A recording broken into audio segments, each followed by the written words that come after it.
কর্ষণ বলা হয় এমন এক জমিনকে, যে জমিনটা এক শক্ত হয়, যেটা নড়াচড়া করে না।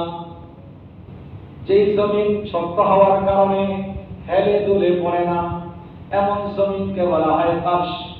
আর ওই কুরাইশ বংশ যেহেতু সম্ভ্রান্ত বংশ, এই জন্য রব্বুল আলামিন হাবিবুল্লাহ সাল্লাল্লাহু আলাইহি ওয়াসাল্লামকে পাঠানোর জন্য অন্যান্য গোত্রের মধ্য থেকে নির্বাচন করে কুরাইশ বংশকে নির্বাচন করেছেন।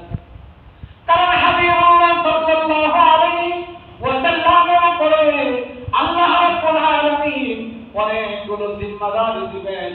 তার উপরে শ্রেষ্ঠ কিতাবকে অবতীর্ণ করবেন, তার মাধ্যমে নবুয়তের দরওয়াজাকে খতম করবেন, এবং তিনি সকল নবীদের সরদার হবেন, এবং তিনি সকল রাসূলদের সরদার হবেন।